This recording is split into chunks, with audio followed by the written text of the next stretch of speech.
Mega love shout out mga kabisay. Mega love shout out dyan sa inyong lahat.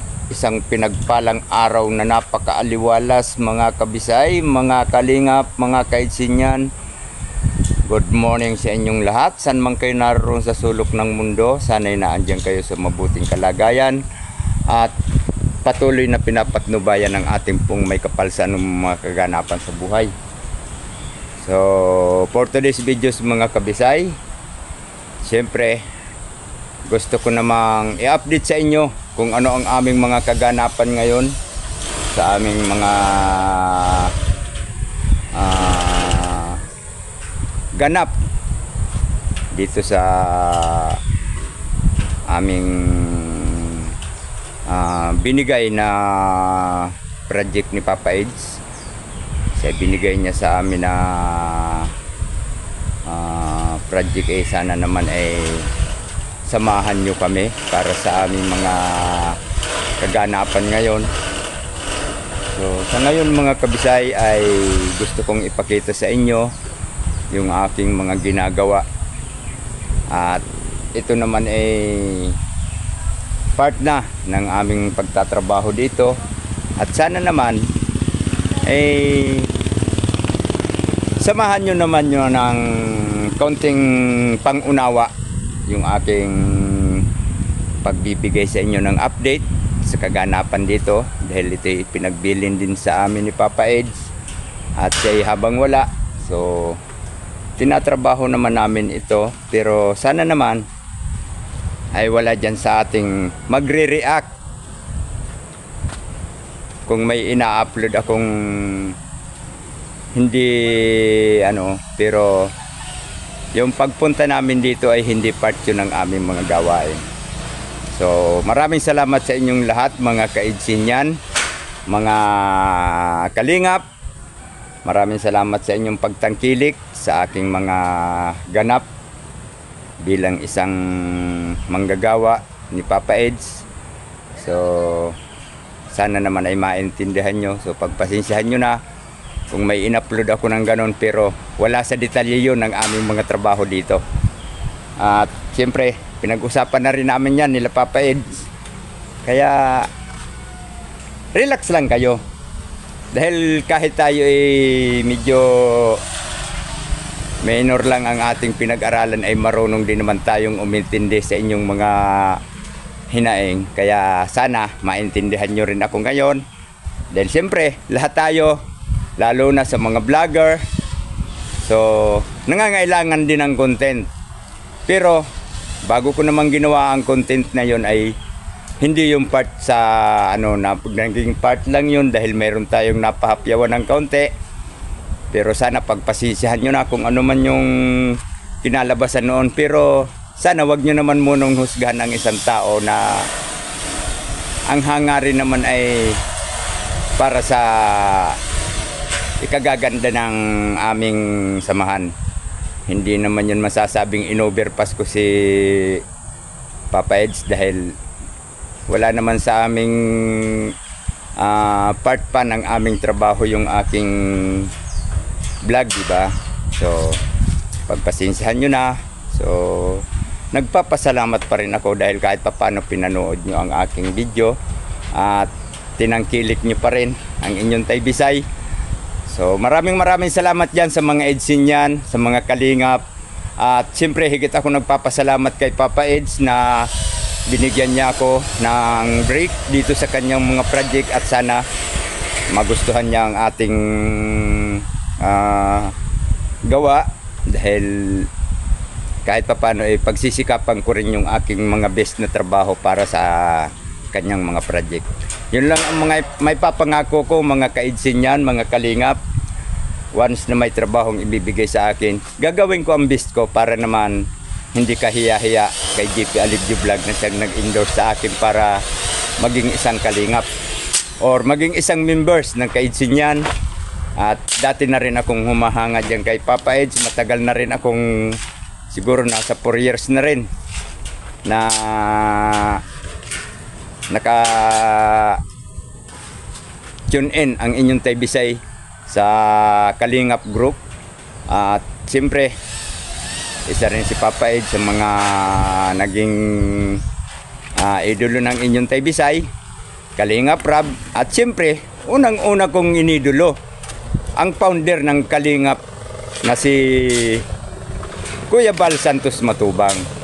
Kaya sana naman huwag niyong masyadong kadibdibin yung upload kong yun, dahil yun naman hindi ko naman ikinontent na yung aming at hindi ko binaypa si Papa Eds doon, dahil si Papa Eds naman ay nagsabi na siya na bago kami mag-content dito, paunahin muna siyang mag-upload, at hindi naman siya makakapag permanente dito, so pwede kami mag-update paminsan-minsan, pero na kay Papa Eds pa rin ang desisyon nun.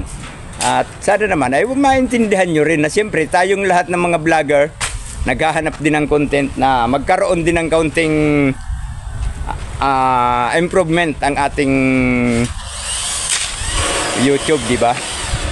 So sana naman sa lahat ng mga naan dyan ay patuloy nyo pa rin subaybayan ang inyong Tay Bisay, dahil kahit pa paano gagawin natin ang best para sa ikagaganda ng mga samahan ng Kalingap.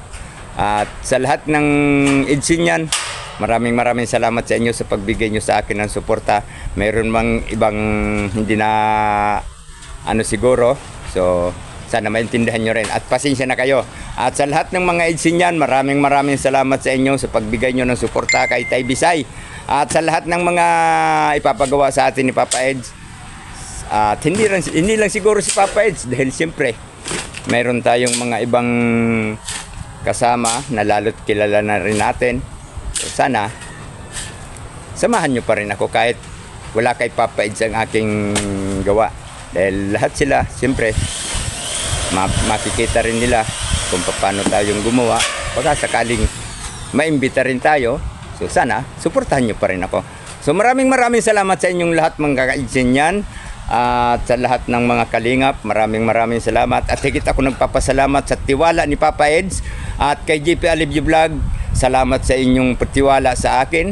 At sana naman habang ako'y gumagawa ay lubos ang inyong pagtitiwala, at maraming salamat sa inyong mga komunikta dyan kay Tay Bisay, na kahit pa paano ay masaya ako dahil binigyan nyo ng break yung unang pasok ko kay Papa Eds.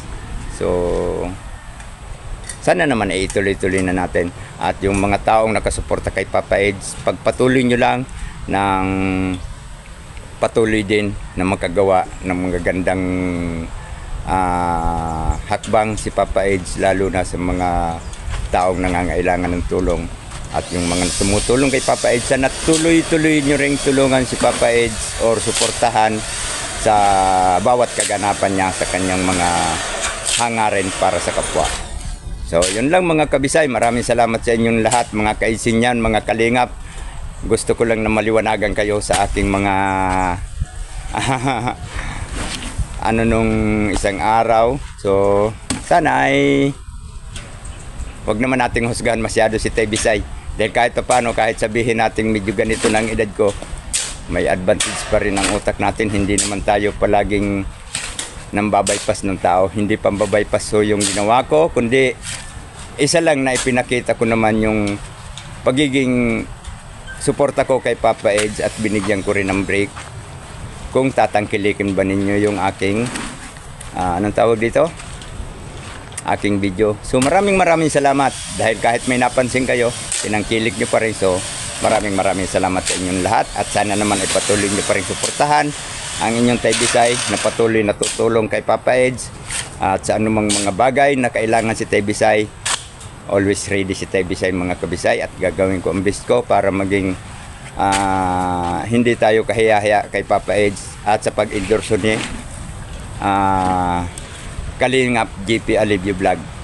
At siyempre saka na tayo magkita-kita ng totoo dito sa trabahong ito, dahil hininga ko lang mga kabisay yung medyo may hindi nakakaintindi doon sa sa in-upload ko, na ang akala siguro nila binaypass ko na si Papa Eds.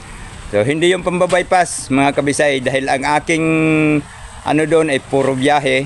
So hinapyaw ko lang dito. Pero yun nga, mayroong kaunting na hagip. So sana maintindihan nyo na rin. At pasensya na kayong lahat sa ganong sitwasyon ng pagkaka-upload ko. At hindi ko binaypa si Papa Eds dahil nagsabi na si Papa Eds na bago kami mag-upload about dito sa aming ginagawa, paunahin muna siya. So nauna na siya at mayroon na siyang na-upload. Napanood nyo naman siguro kung ano ang magiging papel ko dito sa bawat trabahong ibibigay niya.